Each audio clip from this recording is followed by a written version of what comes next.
right, welcome to Talkin' Investing. I am Tom, and as always, this is not financial advice. Today, I want to talk about Bitfarms, stock ticker BITF. They are a Bitcoin mining company.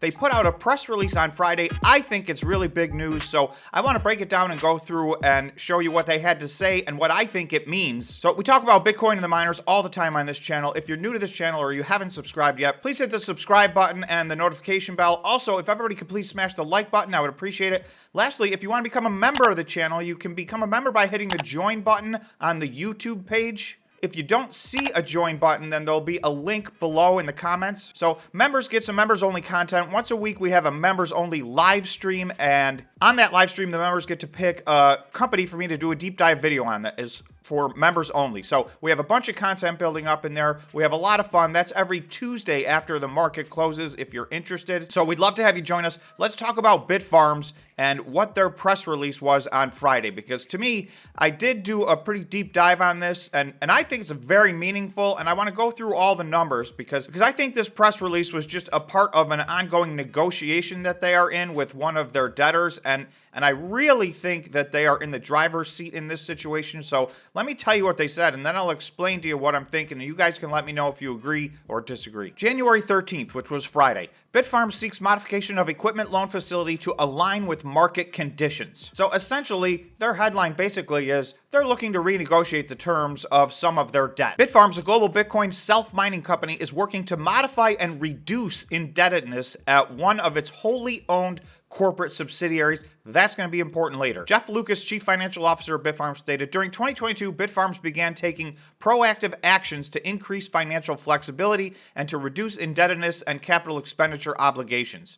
Considering today's challenging market conditions, we are seeking to modify our Washington State debt facility to achieve terms that are better aligned with the market outlook and the business strategy. So I'm going to run through the numbers after I go through this press release because they've already taken some significant steps to put their debt situation in a better spot and to improve their liquidity. And this to me stands a chance of being yet another giant step forward. And it's all because of this. So let's read the next paragraph. On February 18th, 2022, Bitfarms Backbone Mining Solutions, or BMS, entered into a $32 million equity financing facility with BlockFi. BMS owns and operates the assets of Bitfarms' 20 megawatt active crypto mining facility in the state of Washington. The loan is secured by certain assets of BMS, including its miners. So the miners are securing this loan, and certain Bitcoin produced by those miners, and its recourse only against BMS. So that is the important statement right there. BMS took out this loan, and BMS is securing this loan. So Bitfarms itself is totally shielded from this loan outside of their Washington facility. So at this point, they have to look at their Washington facility, see what it's worth, see how much debt they owe on it, and decide, do they want to keep it? So I'm going to go through what percentage of their business that is, but it's at a point where it may very well be worth them just handing the keys over to BlockFi and say, here, this is yours now. You secured it. It's yours. Their subsidiary BMS would then go out of business, but this would not flow through to Bitfarms at all. The current market value of the assets securing the loan is estimated by BMS to be approximately $5 million.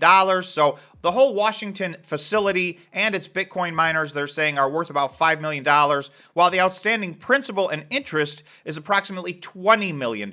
So effectively what that means is if you're Bitfarms, your subsidiary can just give back this facility to the lender and extinguish $20 million of debt immediately. In exchange for that, all they have to do is give up one of their 10 facilities, and I'm going to go through and show you what size that is, because that's really the cost-benefit analysis. As a result, the company determined it would be advisable to seek more favorable terms from BlockFi and potentially take steps to reduce the BMS obligations.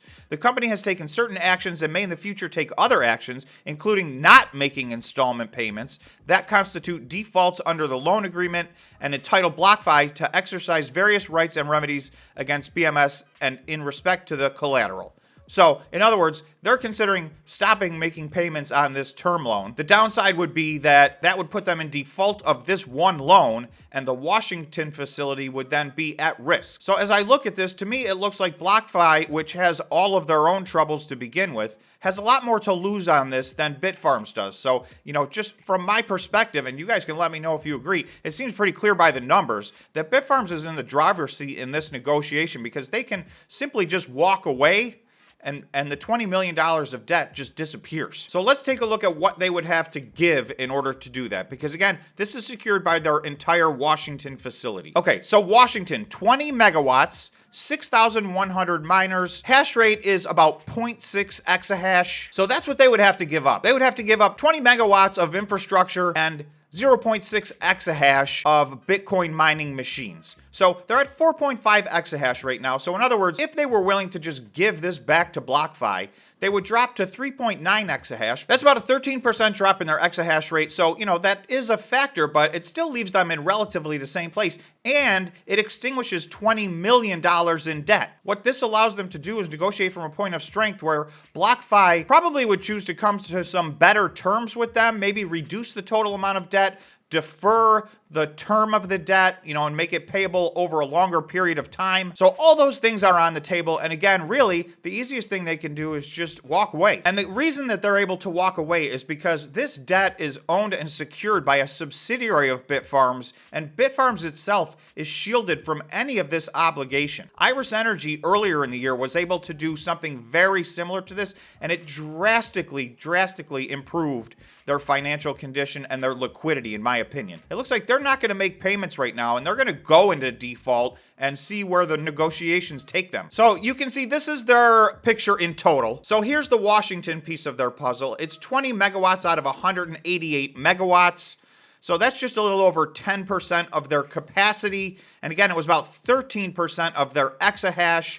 So if they are willing to walk away from that, they can get rid of $20 million in liabilities. I don't know that they need to walk away from that. I think if they can restructure this in a more reasonable manner, probably BlockFi is going to need to take a haircut on this loan and reduce the amount of the principal and lengthen the term of the loan in order for Bitfarms really to even be interested in proceeding. That's just my personal opinion. So obviously Bitfarms is in deep negotiations with BlockFi, and I'm not privy to any of that information, obviously, but I can speculate. So not financial advice. Please remember, this is my interpretation of what this means. So, okay, so if we look at Bitfarms' balance sheet as of September 30th, 2022, that is their most recent filing. You're going to see that they have $38 million in the current portion of debt due. This is again as of September 30th. We will update this. I have a spreadsheet updating exactly what's going on here. So they had a current portion of long-term debt of $38.7 million. They had $23 million still due on their credit facility line of credit, $16.5 million of long-term debt that's non-current as of September 30th. So if I pull all that together, you'll see the $38.7 million, the $16.5 million that's non-current, that's $55 million of debt plus $23 million due on their line of credit. So at September 30th, they had total debt of about $78.5 million. At the same time, they had cash and unrestricted cryptocurrency of about $42 million. So you can see their debt was about double what their cash is. Okay, so the first thing I want to do is show you back on January 3rd, they gave us an operational update. BTC-backed loan facility is paid off in full. So the $23 million that we saw on there by December 31st, that was zero. So they already gave us that piece of information. In this new press release, in the next paragraph, it says, Bitfarms and its subsidiaries have approximately $47 million of outstanding indebtedness, including approximately $20 million indebtedness under the BlockFi loan. So all they have left is $47 million, $20 million of which is the part they're looking to negotiate right now. So that's down from $78 million back on September 30th. So you can see they have made some massive improvement towards enhancing their liquidity, reducing their debt. So this has been certainly their mission. They definitely switched gears in the middle of the year from going into ultra high growth mode to really just trying to be efficient with what they have and pay down their debt and get their liquidity situation in a better spot. So in my mind, I believe they have accomplished that goal. Okay, so this is the same schedule updated for December 31st. So you'll see what was $55 million in debt. They just told us in this press release that is now $47 million of debt.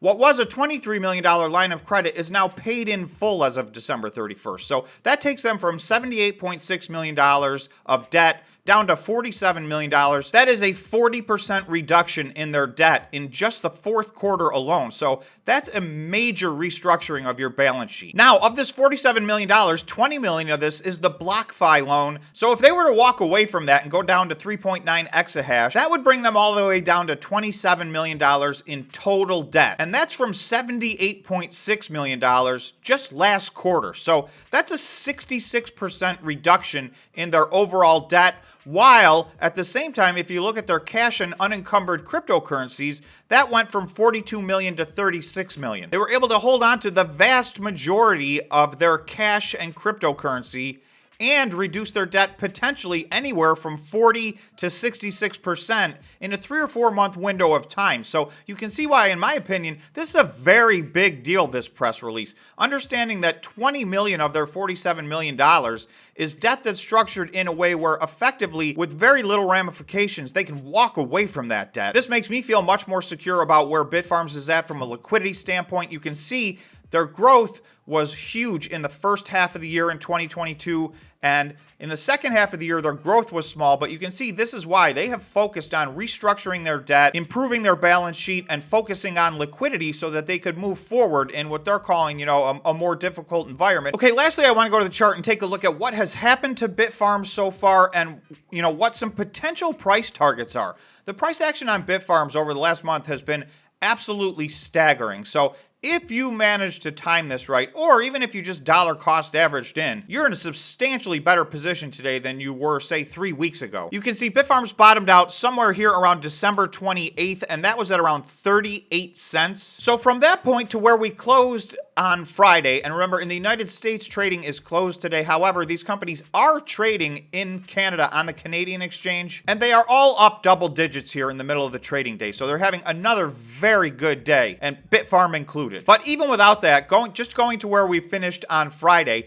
Bitfarms was up 181% from December 27th to January 13th. So that's just 2.5 weeks. But the thing is, there's a lot of room left to go, in my opinion. So it all depends on what Bitcoin does. I think in light of this new information regarding their balance sheet and their liquidity, Bitfarms is in a much, much, much better position than they were earlier in the year. So I have 2 green lines. The first one goes back to September, where Bitcoin was trading at around $22,000. And remember, we're at around $21,000 right now. So we're getting very close to that. So just to get back up to that point would represent just under a 40% increase in the price of Bitfarms from where it is right here. Back in August, Bitcoin had made a run up to $25,000. This would just be retracing its steps back to where it was trading the last time Bitcoin was at $25,000. That would be more than a double from where they are right now. And remember, they're already up 180% from where they were 2.5 weeks ago. So this looks like just under another 120% of potential upside if we have a nice Bitcoin relief rally. So obviously none of this is guaranteed. We have to see how these negotiations play out, and we also need to see how Bitfarms' operational updates are on a monthly basis in the meantime. So that's what's going on with Bitfarms. I'm pretty excited about it. So you guys let me know if you think this was good news or bad news. So thanks so much for watching, and we will see you in the next video.